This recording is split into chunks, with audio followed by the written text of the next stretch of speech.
The top 10 takeaways from the Felipe Gustavo vs. Sewa Kroetkov Battle at the Berrics 12 Round 1 match are the following.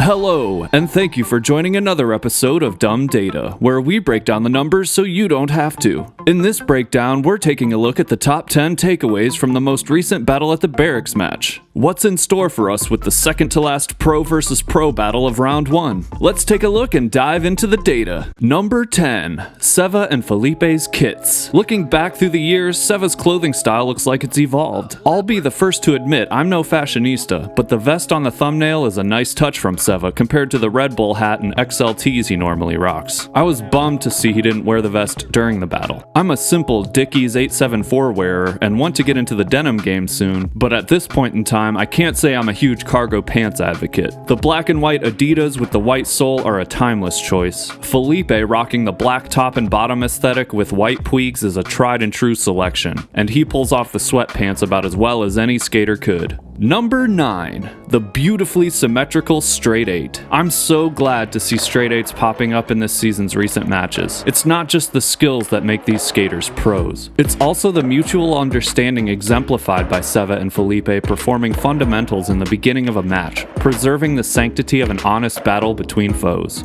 A straight 16 hasn't happened yet where both skaters land frontside and backside kickflip and heelflip tricks in all four stances, but it almost went down a few times and it was really close, like almost 97% close, when Chris Joslin skated against Felipe last season in the fourth longest battle ever. In that third round match, both Joslin and Gustavo successfully ran the straight 8 gauntlet with nary a tic-tac in sight. But that's not all. In the same match, Chris landed all 16 backside and frontside heelflip and kickflip variations, and Felipe landed 15, but made a micro miscalculation on the switch frontside heel flip and couldn't connect his feet with grip tape in time, getting letter A and ultimately losing the match. Number 8. Sewa misses a tray. Sewa's been known to miss the most simple tricks only to turn around and bust out a tray double flip and 540 shove it every try, and we'll see that in this battle. Something misfired here and Sewa caught the landing with an awkward balance, forcing him to step off and fork over control of the match to Felipe.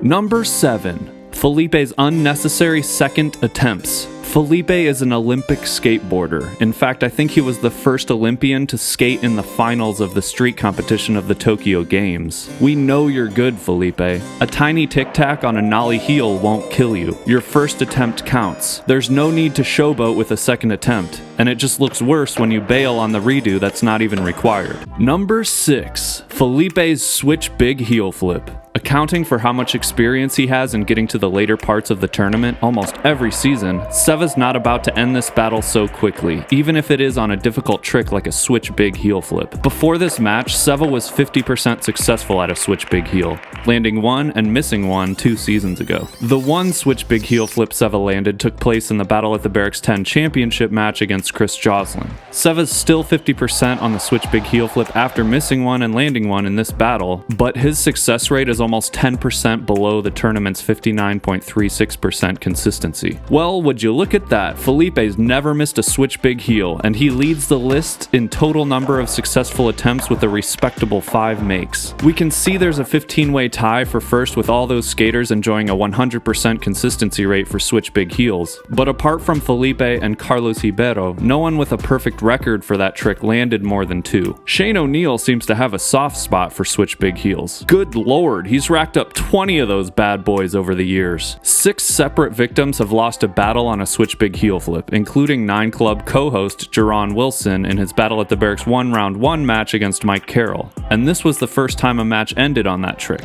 Most recently, the switch big heel flip ended the second longest match ever, giving letter E to Chris Cookie Colburn on the 140th turn when he battled Sean Malto in Season 10 Round 2. Whether these matches are staged or not, which we'll get to in a second, Sewa does a wonderful job of selling the fact that he's relieved to have landed the switch big heel flip on the last try. I mean, look, he's even got Manny Santiago kicking the ground with excitement.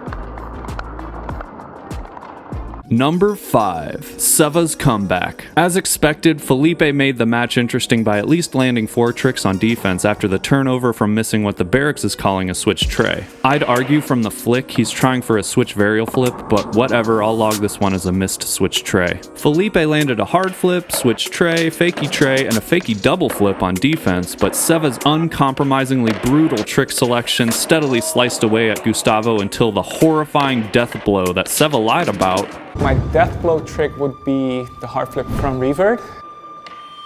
The hard flip from revert.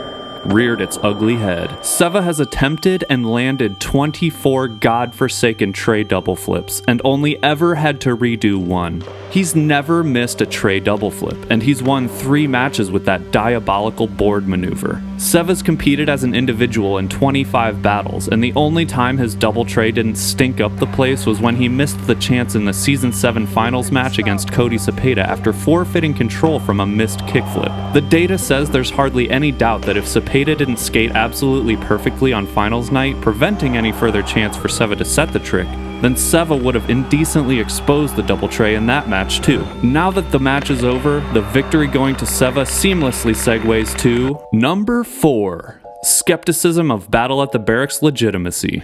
Until watching Gifted Hater's take on the whole thing, I naively didn't even think about the fact that Carlos Ribeiro might have thrown the match against Cody Cepeda, and he makes a good argument when you look at the deterioration after Carlos's turnover. What are the odds that somebody can land 17 tricks in a row and then fall on all 5 in a row? Just like, is that really a likely scenario? Consider the fact that Cody Cepeda is rocking the competition's biggest sponsors on his feet, the motive for him to make it far in the tournament instead of an already established skater in the industry like Ribeiro adds up, and rigging the results in favor of Cariuma riders is believable. I still don't really think Carlos had a chance to beat Cody given all the circus tricks Cepeda can whip out if needed, and there's something to be said about skating on defense not being the same as skating on offense. At the end of the day, we still get to watch professional flat ground skateboarding, but if 4 Cariuma skaters are in the Battle at the Berrics 12 finals 3 years from now, it can all be traced to Carlos. I didn't sense much foul play in Sewa and Felipe's match, and to be fair, it was going to be a major upset if the results turned out any different. Number 3. Manny and Boo's good vibes. I want to see people having fun and enjoying a game of skate in these matches. Thanks to the hype man energy from Manny Santiago and Boo Johnson killing it on ref duties, this match just felt like a good time. Compare that to the tense, cold atmosphere of some of the influencer matches, and it's obvious why having pros goof around a little bit in a game of skate is so popular. Manny and Boo actually being invested in this battle goes a long way towards enhancing the whole experience.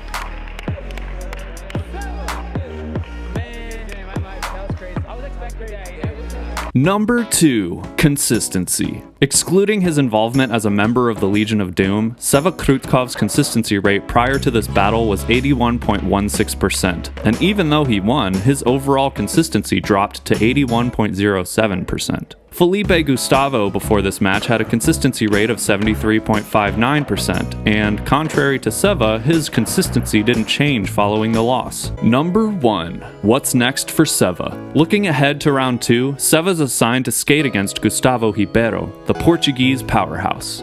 Gustavo skates similarly to those overly talented tech guys like Ivan Montero. Yeah, I can totally relate to this type of skating. Just pass me the controller. He's never competed in Battle at the Berrics before, and his 75.86% consistency rate in the first round battle doesn't do much to support Gustavo's case against Sewa on flat ground. If Sewa beats Gustavo, he's up against the winner of Chris Joslin versus The Glitch. Well, that pretty much covers the top 10 takeaways from the Felipe Gustavo versus Sewa Kroetkov Battle at the Berrics 12 matchup. Thanks again for tuning in. Don't forget to subscribe to Dumb Data, click the notification bell to stay on top of new episodes, and drop a like if you enjoyed this breakdown. See you on the next Dumb episode.